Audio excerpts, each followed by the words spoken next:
Henry's rival. Henry and Murdoch are considered to be the strongest engines on the island of Sodor. Whenever a long and heavy goods train needs to be pulled, you can always count on Henry and Murdoch.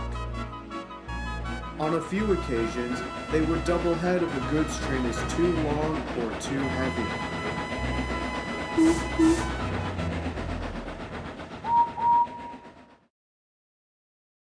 One day, Gordon was heading to the mainland for 3 weeks. Therefore, James, Henry, and Bear alternated pulling the express. I wonder who will help Murdoch with the goods trains when I'm pulling the express, thought Henry. He can handle the goods trains all by himself, said James, so don't worry about Murdoch, Henry. But if he does need help, one of us will assist him, added Bear. Henry knew that Bear was right. Later, Henry was pulling trucks of vegetables to Tidmouth. Along the way, he saw Murdoch. A long line of stone trucks was being pulled by him. Hello, Murdoch, said Henry. But Murdoch didn't reply. Henry noticed that he was looking very poorly. It didn't take long for the big green engine to become concerned.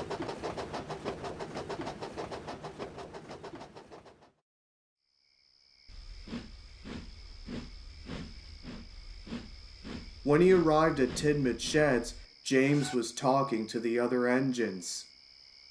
Ah, Henry, boasted James, you should have seen me pulling the express today. I was thundering down the line. People were waving and... Henry? Henry? Do you hear me? Oh, sorry, James. I was thinking about Murdoch. I saw him earlier today and... he wasn't looking so good. Now everyone became very concerned. He should be kept under watch, Henry said. Everyone was quick to agree. The next morning, it was Henry's turn to pull the express. As he arrived at Knapford Station, he saw Murdoch nearby. He was coupled to a long line of coal trucks. A thick layer of dark smoke billowed from his funnel, and a deep shade of green covered his face. Murdoch, Henry asked, are you feeling all right? Never better. Right as rain. Lied Murdoch. Of course, Henry wasn't convinced. He knew that Murdoch wasn't right as rain. Murdoch tried to set off, but he couldn't. His wheels spun furiously.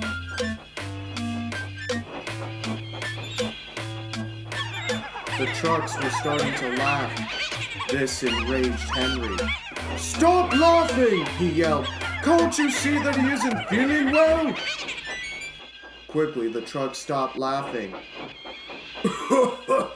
Don't be silly. I feel great. Oh, am I kidding? I feel dreadful.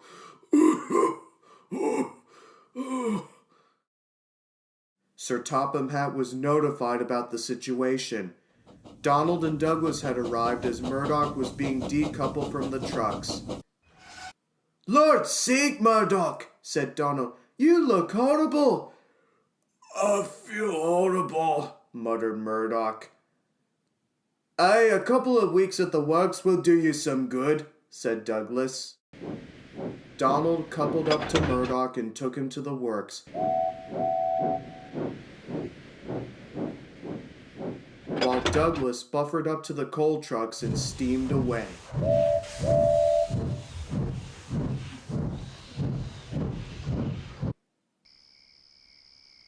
That night, Sir Topham Hatt spoke to his engines. While Murdoch will be at the works, a visitor will be coming in 2 days to help with the heavy workloads. In the meantime, James, Bear, and Henry, whenever you're not pulling the express, you can help the visitor by assisting him with the goods trains. And with that, He turned and walked away. 2 days had passed. Bear, Henry, and James were at Brendam Docks waiting for the visitor. They heard a whistle, a very familiar whistle. "Oh no," groaned Henry. "Not him!" cried James. But it was. The visitor turned out to be Vinnie. Henry and James first met Vinnie at the Great Railway Show many years ago. Vinnie had treated every single engine horribly, especially to Philip and Henry. No one ever told Bear about Vinnie, so he decided to introduce himself. "Hello, I'm Bear, and wait, Bear, your name is Bear?" "What kind of name is that? Tell me, do you run on honey instead of oil?" Bear was speechless. Well, if it ain't slow, weak Henry," teased Vinnie. Henry didn't say a word. He just wheezed angrily. "You know him?" asked Bear. "Oh yes," grumbled Henry. "A few years ago, I competed in the strongest engine competition at the Great Railway Show." "Ha! And you lost," laughed Vinnie. "You didn't win either," bellowed James. "Pah! Frida got lucky. Dumb luck if you ask me." "If Vinnie would have won," James whispered to Henry, "the audience would be throwing tomatoes at him." Henry chuckled. Vinnie snorted. "As I'll be here for a while, I'll show and prove all of you that I'm one of the strongest engines around."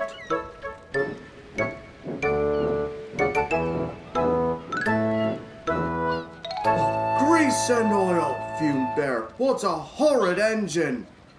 "Someone is going to be very nervous when we tell him that Vinnie is here," said Henry. "Oh dear," said James. "I know who you're talking about. He won't like this."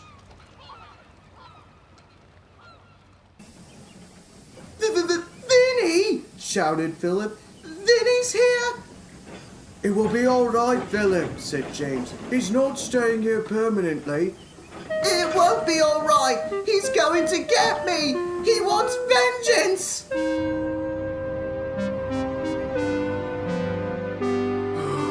Poor Philip.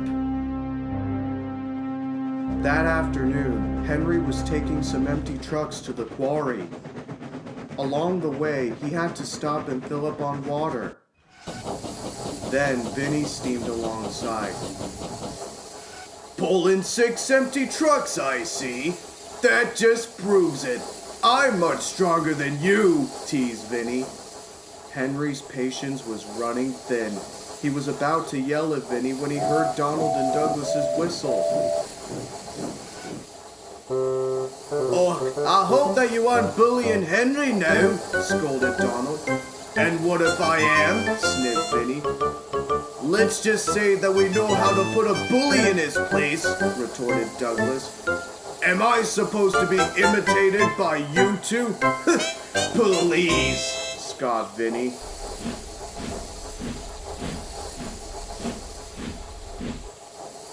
"Dinna let that thug bother you, Henry," said Douglas.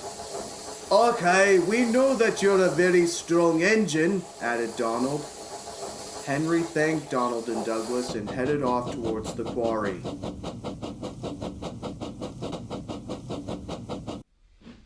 At the end of the day, Vinnie arrived at Naptrit's sheds. The other engines were worried. Vinnie was very intimidating.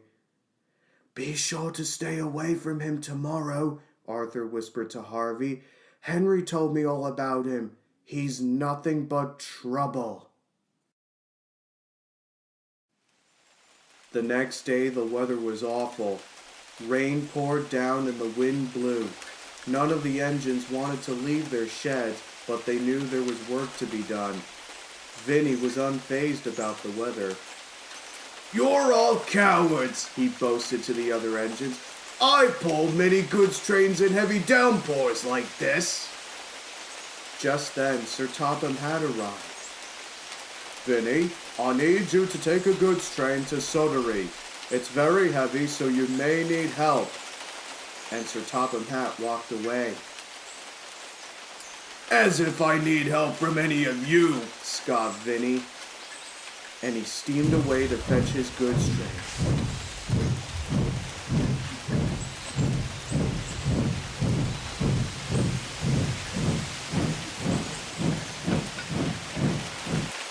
When he arrived, he gave the trucks a bump.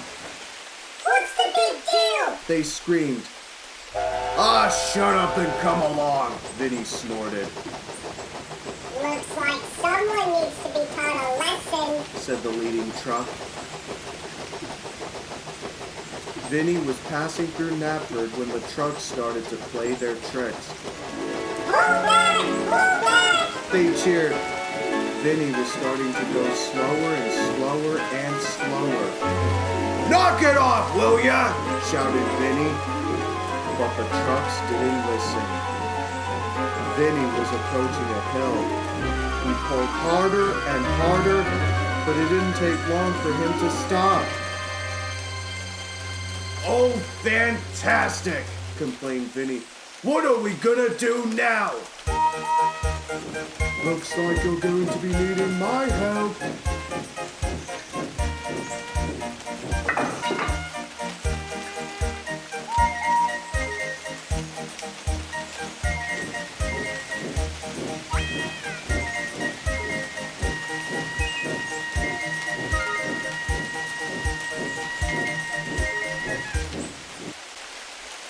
Sir Topham Hatt was waiting anxiously when he heard Henry's whistle.